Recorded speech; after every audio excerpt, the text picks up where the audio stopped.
O tema da minha mensagem hoje é Deus ainda faz milagres. Por que eu coloquei esse nome ainda faz? É porque, infelizmente, alguns acham que o poder de Deus vai enfraquecendo com o tempo, né? E não precisamos hoje clamar por milagres e que Deus não age como agia antigamente. Você vai ver que é um engano. Lucas capítulo 13, versículo 10, vai dizer assim: Jesus estava ensinando numa das sinagogas no sábado, e estava ali uma mulher que tinha um espírito que lhe causava uma enfermidade já por 18 anos. Ela andava encurvada e não conseguia endireitar-se de modo algum. Vendo-a, Jesus chamou e lhe disse: Mulher, está livre da tua enfermidade. E impondo-lhe as mãos, ela se endireitou na mesma hora e passou a glorificar a Deus. Então, o chefe da sinagoga, indignado porque Jesus havia curado no sábado, tomando a palavra, disse à multidão: Há 6 dias em que se deve trabalhar, então vinde nesses dias para seres curados, e não no dia de sábado. Verso 15. O Senhor, porém lhes respondeu: Hipócritas, no sábado cada um de vós desprende da estrebaria o seu boi ou o jumento para levá-lo para beber? E essa filha de Abraão, a quem Satanás mantinha presa por 18 anos, não devia ser solta desta prisão no dia de sábado? E no versículo 17 ele termina dizendo assim: Dizendo ele essas coisas, todos os seus adversários ficaram envergonhados e todo o povo se alegrava por causa das coisas gloriosas que ele fazia. Até aí, tá bom. Olha para cá, por favor. Aqui é uma passagem que fala sobre algo extremamente miraculoso, uma intervenção divina, algo que estava além da medicina. Nós vemos Deus intervindo e fazendo milagre na vida dessa mulher. E não só isso, nós vemos novamente aqui, mais uma vez, Jesus travando um embate com aqueles religiosos de sua época, e mais uma vez por conta do dia de sábado. E Jesus ele vai denunciar a questão do sábado e vai também falar sobre o problema da falsa interpretação, de uma interpretação errada da Escritura, que é algo seríssimo. Então, você deve se lembrar, na última semana, no último domingo, quando Jesus fala sobre a parábola da figueira, lembra como que Jesus termina? Jesus termina dizendo assim: mas, se não der fruto, podes cortá-la. Lembra que aquele homem que cuidou da figueira e disse: olha, me dê mais 1 ano para cuidar dela. Se depois de 1 ano, já tinha tido 3 anos, ela não der fruto, pode cortá-la.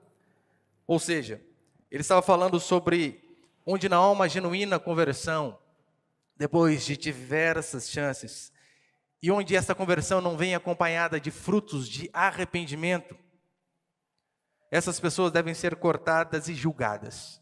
Jesus termina de uma forma bem trágica aquela parábola. Então, os oponentes de Jesus Cristo, após tendo ouvido ele falar daquilo, sobre uma condenação, sobre dar frutos, sobre mostrar uma genuína conversão que houve dentro da pessoa, em vez daquelas pessoas se arrependerem de seus pecados e se quebrantarem, sabe o que elas fazem? Elas endurecem ainda mais o coração, a ponto de não aceitar uma cura de algo notório diante de seus próprios olhos. E é o que tudo indica, esse aqui é o último registro de Jesus ensinando numa sinagoga, depois ele não tem mais essa reunião, porque ele vai morrer mais adiante. Então eu quero passar alguns princípios aqui, você pode acompanhar comigo? Põe o primeiro, por favor, ali. O primeiro princípio é o seguinte: servimos um Deus de milagre. No versículo 10, acompanha novamente. Jesus estava ensinando numa das sinagogas no sábado, e estava ali uma mulher que tinha um espírito que lhe causava uma enfermidade já por 18 anos. E ela andava encurvada e não conseguia endireitar-se de modo algum. Vendo-a, Jesus chamou e lhe disse: Mulher, estás livre da tua enfermidade. Impondo-lhe as mãos, ela se endireitou na mesma hora e passou a glorificar a Deus. 18 anos de enfermidade. Não são 18 semanas, não são 18 meses, são 18 anos enferma. Eu lembro minha mãe ter cuidado da minha avó por 17 anos, uma vida, a idade do meu filho mais velho. Essa mulher aqui 1 ano a mais, 18 anos enferma. Eu quero primeiro aqui falar da enfermidade, para depois falar da causa da enfermidade, porque é isso que nós vemos aqui no texto. Ao que tudo indica, essa enfermidade que essa mulher tinha chamava espondilite deformante. O que era essa enfermidade? Era uma enfermidade que ela atuava ali na coluna cervical, e você sabe, né, nós temos aquelas juntas ali. Então, essas juntas, elas se inflamavam e a coluna ia se dobrando automaticamente a ponto dos ossos irem se calcificando. Então, o que acontecia era uma rigidez progressiva, a ponto dela ir se dobrando e não conseguir levantar mais. É como se fosse o corcunda de hoje. Você imagina, a única coisa que você consegue olhar não é o horizonte, mas o chão. Assim era a vida dessa mulher. Eu acho que eu tenho uma foto para ilustrar ali. Você está vendo ali, ó, uma coluna normal, né, aquelas cartilagens que nós temos no meio. E as vértebras, elas acabam se fundindo, a ponto da pessoa ficar encurvada mesmo, não conseguia fazer nada. Eu conheci uma senhora que era desse jeito, né? Ela andava só olhando para baixo. Muito difícil. Só que repare, 18 anos de uma enfermidade, e quem atesta a respeito dessa enfermidade, não é Pedro o pescador, é Lucas, o médico. Era quem entendia do assunto. Por isso que ele estava dizendo, olha, isso aqui é algo que realmente a medicina daquela época não tinha cura. Na verdade, nem hoje eu acho que tem, mas não tinha. E qual era a causa daquela enfermidade, da enfermidade daquela mulher? Você sabe, se você ler a Escritura, você vai ver diferentes causas de muitas enfermidades. Nós vemos as causas naturais decorrentes da queda. Sim, desde que Adão e Eva pecaram, a Escritura diz que cardos e abrolhos povoaram a terra. Não no sentido só, né, literal, mas no sentido de enfermidade, de pecado, de coisas ruins. Desde o pecado de Adão, não adianta, a desgraça entrou na humanidade. O homem tem que suar muito para trabalhar e a mulher com dores dá luz a filhos. Essas enfermidades naturais decorrentes do pecado lá da queda. Algumas enfermidades que são frutos diretos de pecado. Diretos de pecado. E a Bíblia dá alguns exemplos. Um deles é o de Miriam. Lembra? Miriam se rebela contra o seu irmão, que era o líder. E diz a Escritura que instantaneamente ela fica leprosa. Por conta de sua lepra, todo o arraial não avança. Você percebe que o pecado de uma pessoa não afeta só ela, muitas vezes? Afeta quem está ao redor também? Afeta. Você pensa assim, olha, se eu descabeçar aqui e fizer o que é errado, o problema é meu, eu vou me lascar. Mentira. Talvez você seja o que mais seja o prejudicado. Mas as pessoas estão ao seu redor também. Isso foi o caso de Miriam. Nós vemos aquele paralítico onde ele chega diante de Jesus Cristo, ou melhor, as pessoas o trazem, e Jesus Cristo diz assim a ele, perdoados estão os teus pecados. E então ele levanta, toma o teu leito e vai embora. Ou seja, aquela era uma enfermidade vinda de pecado. Por isso, quando Jesus diz, perdoados estão os seus pecados, ele levanta e vai embora. No livro de Atos, fala sobre um outro exemplo que é mais que uma enfermidade, né? Lembra Ananias e Safira? Eles mentem ao trazer a oferta, dão uma enganada ali em Pedro, achando que estavam enganando Pedro.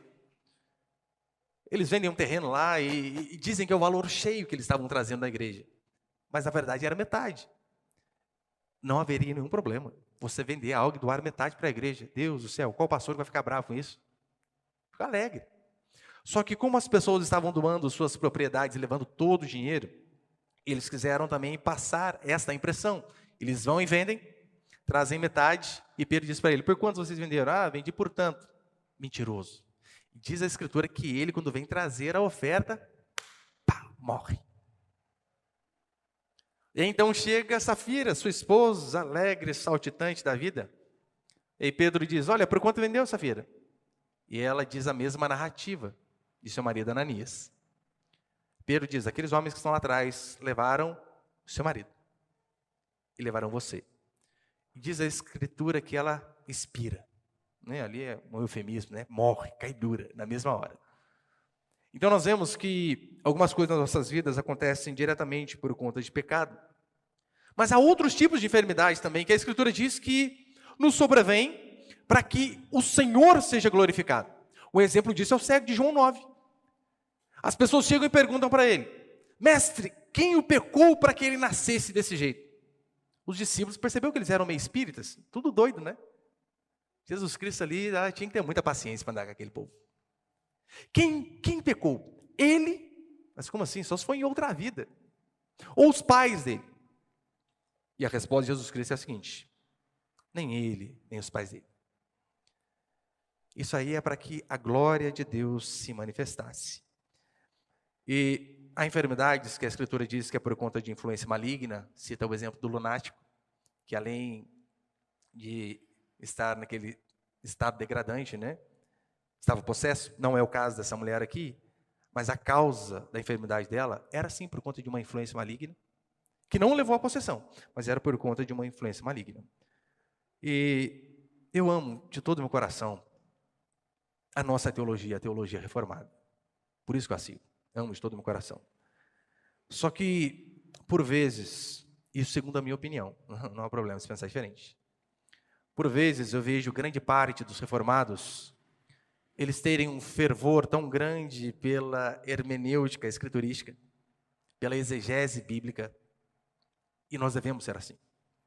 Só que eles têm tanto fervor por conta do estudo, dominam basicamente tudo sobre grego, hebraico, aramaico, e acabam esquecendo do poder sobrenatural de Deus diante de circunstâncias como essa. Diante da enfermidade, diante da dificuldade, eles se esquecem de clamar e de buscar a Deus.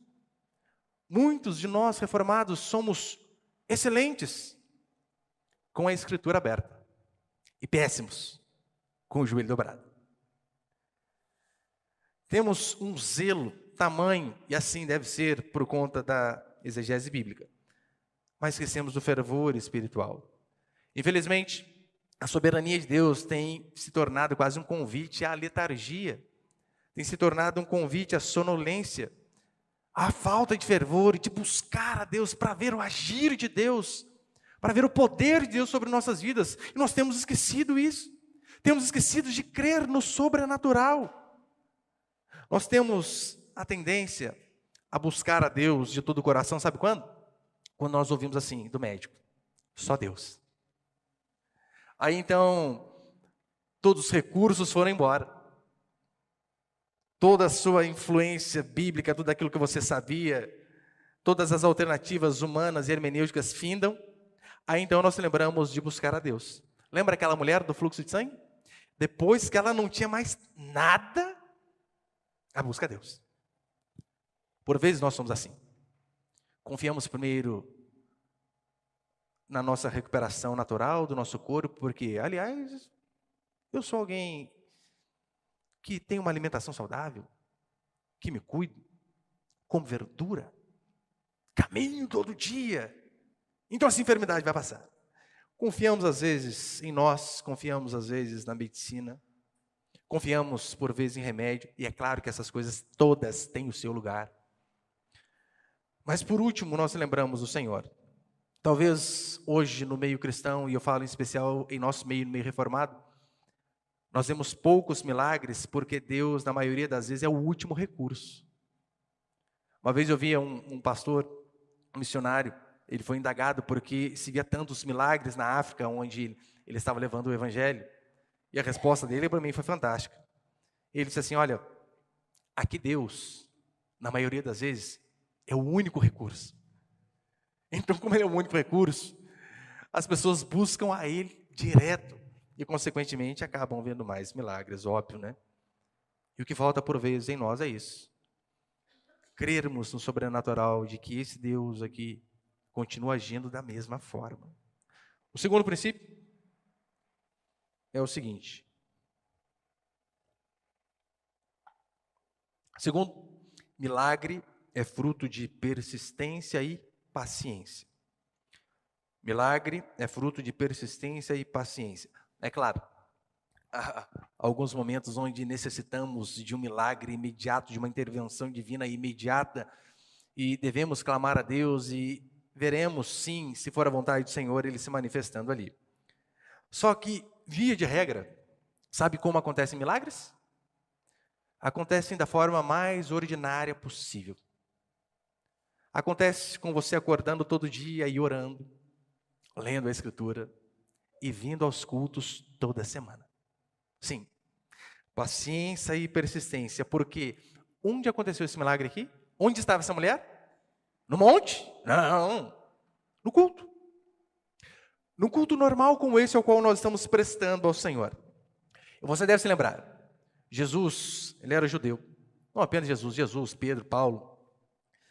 E eles tinham por hábito, ir religiosamente. Eu sei que muitos não gostam dessa palavra, mas o sentido dela é positivo. Eles tinham o hábito de ir religiosamente aos cultos no dia de sábado na sinagoga. Uma vez por semana, pelo menos, eles se reuniam para engrandecer ao Senhor, para adorar a Deus, para ter comunhão com os irmãos e para ouvir ensinamentos vindo da palavra. Jesus Cristo tinha este hábito. É tão certo que em Lucas capítulo 4, versículo 16, olha o que ele vai dizer. Chegando a Nazaré, onde fora criado, entrou na sinagoga no dia de sábado, segundo o seu costume, e levantou-se para fazer a leitura. Onde ele foi criado, ele fez conforme o seu costume. As pessoas sabiam, todo sábado esse menininho está aqui. Todo sábado ele está aqui. Todo sábado essas pessoas estão aqui. O deleite de Jesus Cristo, de fato, era estar na casa do Senhor. E isso diz a Bíblia desde pequeno. Você lembra aquele episódio onde José e Maria, relapsos, o esquecem? Onde? No templo. José e Maria estão vindo embora e de repente, Maria, parece que está faltando algo. Gente, Jesus. Um filho só. Como você tem 3 ou 4, é que vai, né? Esquece um ou outro, assim, é perdoável. Mais um. E detalhe, não era nem filho deles, né? Filho de Deus. Não era qualquer um. Mas veja, Jesus diz assim quando os seus pais o encontram. Não sabia se convinha estar na casa de meu pai? Aqui. Habitualmente é aqui que eu cultuo o meu Deus. Aqui que eu cultuo o meu pai, é aqui que eu estou junto e reunido. Mas como que funciona o crente moderno de hoje? Ele diz, eu não preciso ir à igreja. Não, eu não preciso. Igreja não é ir. Igreja é ser. Já ouviu essa frase? Igreja não é ir, igreja é ser. Normalmente, quem diz isso? Não vai e não é. É uma desculpa esfarrapada para viver a sua vida ao seu bel prazer, ou seja, no pecado. Nós temos um mandamento, Hebreus capítulo 10, versículo 25. O autor vai dizer assim, não deixemos de congregar-nos, como é costume de alguns, antes façamos admoestações, e tanto mais quanto vedes que o dia se aproxima. E o dia aqui com D maiúsculo, fazendo referência ao juízo. Não deixemos-nos de congregar. Isto aqui é congregar. Você não congrega sozinho na sua casa, apenas com a sua família. Você congrega junto com os irmãos. E isso é congregar, é se reunir como igreja. E veja que essa mulher encurvada, mesmo diante de um enorme sofrimento, há 18 anos, ela não deixava. Mesmo diante de dor, sofrimento e angústia, semana após semana ela estava ali. A enfermidade não era uma desculpa para não se cultuar a Deus, coisa que muitos dizem. Ou melhor, usam desse artifício. É uma dor de cabeça. Ai, pastor, não foi domingo, eu estava mal, dor de cabeça, terrível. Você não consegue tomar 20 gotas de dipirona? 20 gotinhas, resolve. Deixa a dipirona na porta do carro. Resolve o problema. Enfermidade não é desculpa.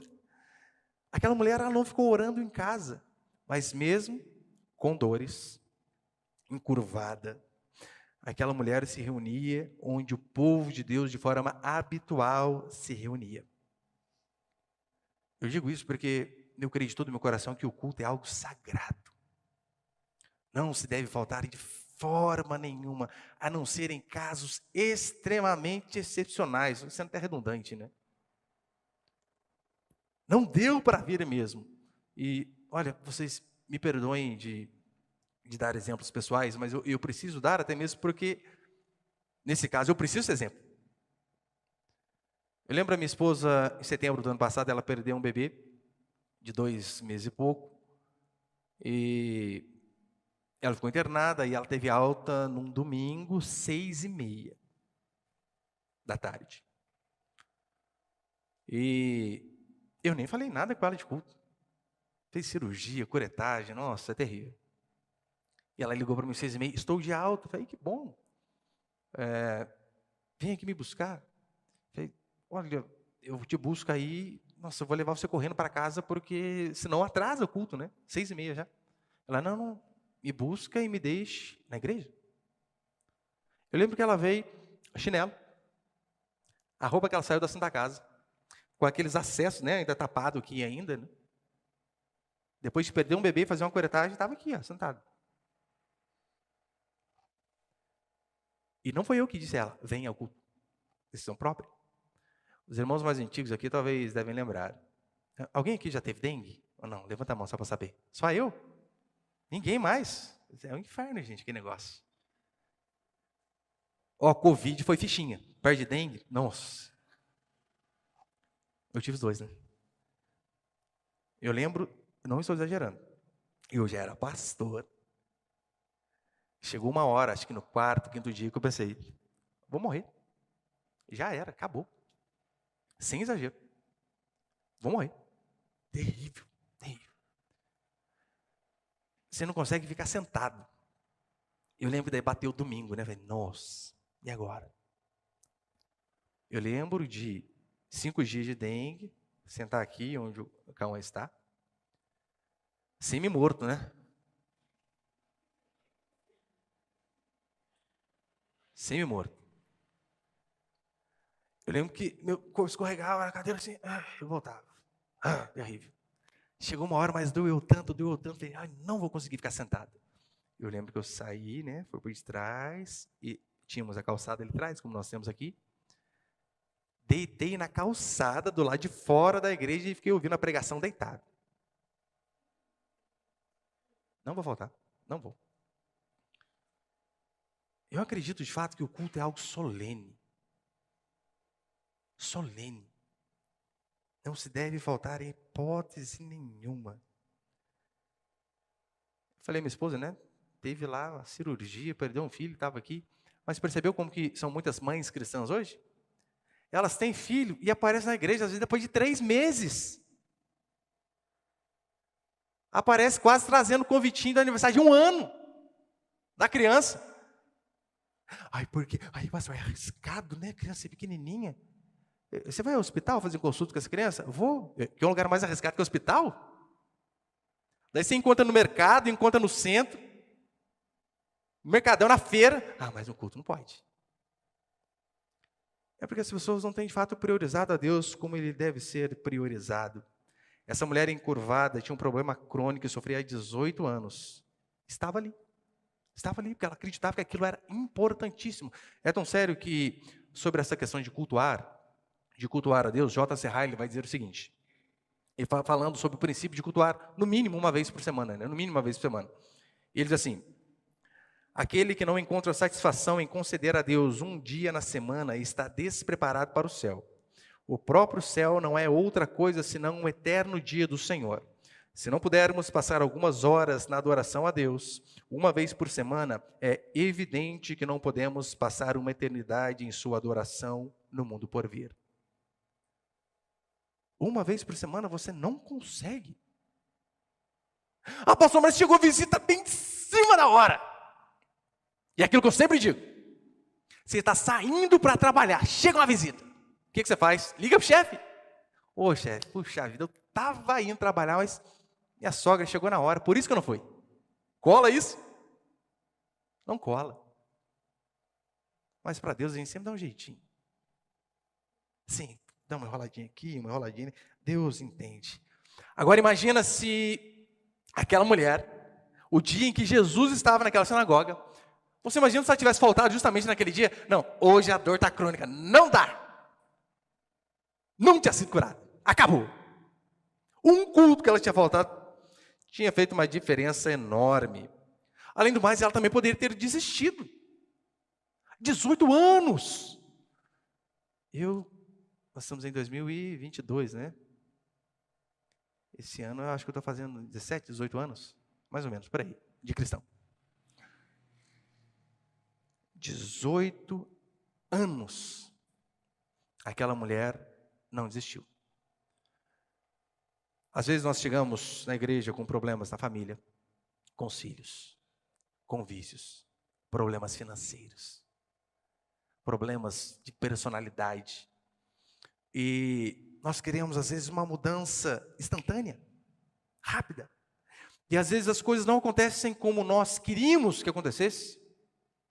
E a gente desiste, vai embora. Não. 5 anos de igreja, já o marido não converte? Que é isso? Não dá mais. Tem muita chance para Deus, hein? 10 anos buscando e a esposa continua dura. 10 anos buscando e a enfermidade ainda persiste. Essa mulher ficou 18. Sabe o que é interessante? Olha o versículo 12. Lucas 13, versículo 12. Vendo-a, tinha um monte de gente na igreja, óbvio. Jesus via todo mundo, não era cego. Vendo-a, Jesus a chamou e lhe disse: mulher, está livre da tua enfermidade. É um tremendo engano achar que Deus não nos enxerga sentado nesses bancos. Achar que Deus tem inúmeras coisas mais importantes para fazer do que intervir em nossas vidas. É um engano achar que o Senhor não vai se importar conosco, porque quem somos nós? Uma igrejinha minúscula no interior de São Paulo. Olha o nome, Pindamonhangaba. Gente do céu, até o nome da nossa cidade é feio, né? Horrível. O que significa mesmo, Samuel? Negócio do anzol, onde o anzol faz a curva, né? Alguma coisa assim? Pindamonhangaba? É alguma coisa assim, né? Tem um significado na nossa cidade aí. Mas tem um nome. As pessoas perguntam às vezes para mim na internet qual é o nome da sua cidade, tem até vergonha. Pinda, só fala Pinda. O pessoal confunde Pinda, goiabada, marmelada. Nome horrível. E a tendência é a gente achar que não é possível. Deus, de fato, Ele olha para mim aqui. Meu irmão, lembra que o povo estava aflito no Egito, sofrendo. E diz a Escritura que aquele povo, sendo escravizado, clamou ao Senhor. E o Senhor interviu. A Escritura vai dar inúmeros exemplos de mulheres como Sara, como Ana, que tinham um desejo de todo o coração de ter filho. E então Ana orava a ponto do sacerdote dizer que ela estava bêbada, de tanto que ela orava. Do sacerdote quase que desestimular a mulher. A Escritura vai dizer que o sacerdote chega em Ana, tão aflita, querendo ter um filho. Diz a Escritura que seus lábios já não pronunciavam palavras inteligíveis. O sacerdote chega nela e diz assim: mulher, que isso, aparta de ti este vinho. Ou seja, está chapada essa hora aqui na igreja, que vergonha, hein? Que papelão. Aí Ana diz: não estou bêbado desta hora, eu tenho o coração aflito, eu quero um filho. Então diz a Escritura que Deus a ouve e dá a ela nada mais, nada menos que Samuel. E é interessante, né, que ela diz assim: Senhor, me dá um filho. Se o Senhor dá, eu devolvo. Eu só quero ter. E ela de fato faz isso, tem um menino e leva o menino, consagra ele ali no templo. O Senhor Jesus Cristo viu o choro das irmãs de Lázaro quando seu irmão morreu. Mesmo depois de dias depois da sua morte, Ele viu. O Senhor viu no caso dessa mulher uma oportunidade para que o Pai fosse glorificado. E por que em nossas vidas não pode haver essa mesma oportunidade para o Senhor? Por que o nosso problema, a nossa dificuldade, a nossa aflição, não pode ser da mesma forma oportunidade para que o Senhor seja glorificado? E repare, não foi uma cura qualquer.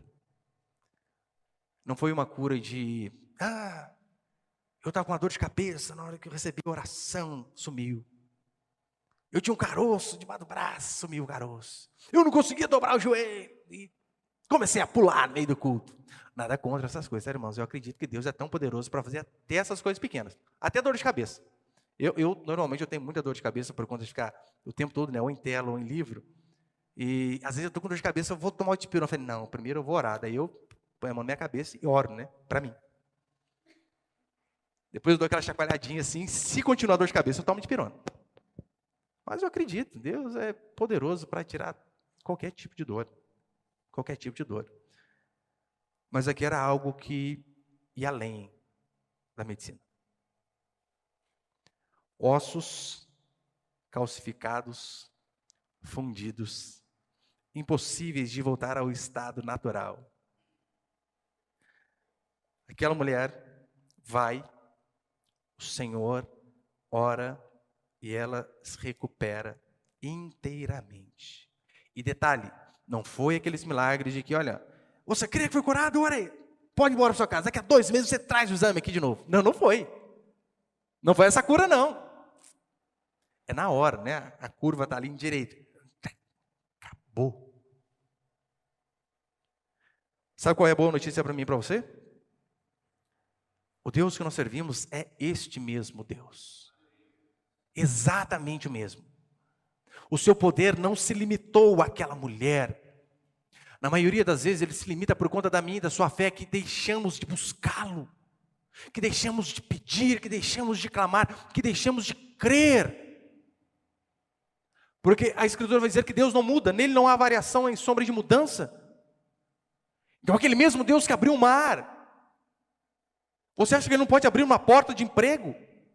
Aquele mesmo Deus que ressuscitou Lázaro de 4 dias, fedendo, não pode curar qualquer enfermidade? Ainda que os médicos tenham dito que, olha, chegamos ao fim. Fim da linha. Deus continua sendo o mesmo. A questão é, eu e você, nós somos persistentes como essa mulher. Somos pacientes como essa mulher. Temos fé como essa mulher. Essa mulher persistiu, teve paciência. Por isso ela viu a misericórdia de Deus sobre a sua vida. E terceiro, e último para encerrar, põe ali por favor, meu irmão. Terceiro e último princípio. Nem todos se alegram quando somos abençoados. Versículo 14, acompanha comigo, por favor. Então o chefe da sinagoga, indignado porque Jesus havia curado no sábado, tomando a palavra, disse à multidão: há 6 dias que se deve trabalhar, então vinde nesses dias para seres curados e não no dia de sábado. Repare, numa situação como essa, o certo seriam as pessoas estarem derramando lágrimas de alegria. O chefe da sinagoga, este homem aqui, ele era o responsável pela liturgia do culto, né? Por colocar o irmão na portaria, quem vai começar o culto, quem faz oferta, quem ora no final. Ele era o responsável por isso. Ele teria que ser o primeiro a endossar uma doxologia e começar a glorificar a Deus. Ele teria que ser o primeiro a exaltar o Senhor diante daquele feito. E o que ele faz? Critica. Fica bravo. Eu não sei se ele pensou que Jesus Cristo estava passando por cima de sua autoridade, né? Eu que lidero aqui, quem és tu? Ou se, ao seu ver, Jesus Cristo tinha profanado o sábado, e provavelmente, é isso que o texto diz, né? Isso que ele achava. Mas um dos grandes problemas daquele líder, sabe qual foi? Uma interpretação errada da Escritura. Oh, isso faz tanta diferença. Toda a diferença. Não importa o coração da pessoa. Se a interpretação é errada, isso vai fazer toda a diferença. Porque no versículo 14, ele começa dizendo assim, olha: então o chefe da sinagoga, indignado, porque Jesus havia curado no sábado, tomando a palavra, disse à multidão: há 6 dias que se deve trabalhar. Ele está errado nisso daqui? Não. Absolutamente certo. Este é o mandamento lá da Escritura, lá do Antigo Testamento. 6 dias se deve trabalhar. O problema dele foi a derrapada na segunda parte. A segunda parte ele derrapou. É por isso que é importante você saber o seguinte: se você acredita que este livro aqui é a palavra de Deus, ótimo, né? Isso equivale a apenas metade do caminho. A forma como você o interpreta vai definir se você fala da parte de Deus ou da parte do diabo. Acreditar que esse livro aqui é a palavra de Deus é uma parte. A outra parte é como você a interpreta. É por isso que Jesus Cristo vai dizer, né? O que está escrito na Escritura? Como interpretas? Porque você acreditar que isso aqui é o livro verdadeiro, mas interpretar de forma errada aquilo que era para ser vida, passa a ser morte. Eu sempre dou aquele exemplo, não, eu já nem lembro quem foi. Aquela enfermeira onde era para ela dar um remédio lá para a bebezinha, e eu não sei se ela deu insulina, alguma outra coisa lá, porque os potinhos pareciam muito, né? Ela simplesmente pegou na estante lá da farmácia do hospital e aplicou na menininha de 3, 4 anos. E a menininha morreu. E você via aquela enfermeira testemunhando a respeito do fato, em lágrimas, dizendo, eu juro que eu não queria matá-la, jamais. E eu de fato acredito naquilo que ela disse. O problema é que a intenção dela foi a correta, mas o remédio foi o errado, acabou. Não importa se a motivação é a correta, se você faz aquilo que é errado, não tem volta. Em relação à Escritura, o paralelo é mais ou menos por aí. Eu acredito que a Bíblia é a palavra de Deus, mas você interpreta de forma errada? Então, provavelmente você vai ser usado pelo inimigo e não pelo Senhor. Veja um exemplo claro disso, de como muitos que se dizem crer na Escritura, crentes em Deus, como eles acabam sendo usados pelo inimigo. Hoje em dia nós vemos constantemente o reino dos céus ser pregado. Ele deve ser pregado. Só que há uma sequência a se pregar. Você não prega apenas o reino dos céus. Esta é uma parte. E a segunda parte. Antes do reino do céu vem aquela mensagem que todos nós detestamos. Arrependei-vos. Por que então? Está próximo o reino. Então, por mais que você pegue ali uma passagem da Escritura onde a Bíblia diz, né? Realmente o reino do céu está próximo. Mas sem pregar o arrependimento, você está fazendo um desserviço à sociedade. Se você pega apenas João 3,16 e esquece de toda a Escritura, achando que o amor de Deus é você viver da forma que você queira, sem jamais ouvir a mensagem de arrependimento, meu irmão, você está sendo um falso profeta e fazendo um desserviço para o reino do Senhor. Provérbios, capítulo 27, vai dizer que leais são as feridas feitas pelo que ama, porém os beijos de quem odeia são enganosos. Leais são as feridas feitas pelo que ama. Hoje em dia você não pode falar para os crentes de ferida. Como assim? Eu vou à igreja para me ferir? Não, Deus não é assim, jamais. Se fere a minha existência, serei resistência. Eu não vou à igreja. Fica bravo, totalmente bravo. O chefe da sinagoga, longe de... Repare o texto, né? O chefe da sinagoga, longe de se alegrar com a libertação daquela mulher, ele se encheu de ira. Ira. Ficou raivoso. Sabe por quê? O que tudo indica, ele amava muito mais o sistema religioso do que as pessoas que buscavam o Senhor. Eu estou dizendo com isso que é verídica, aquela frase, né, onde as pessoas dizem assim, olha, eu tenho Jesus e não tenho religião. Eles dizem isso para parecer mais espirituais e para dizer, olha, eu não tenho uma religião, eu não preciso congregar em algum lugar. Óbvio, isso é um absurdo. Com base em tudo isso que eu já falei anteriormente, isso é um absurdo. Há regras no cristianismo, e muitas regras. Muitas regras mesmo. Agora, há uma regra também, do princípio de se folgar um dia na semana. Sabia? Se você trabalha todos os dias, ininterruptos, sem folga, você está pecando diante do Senhor. Há um mandamento.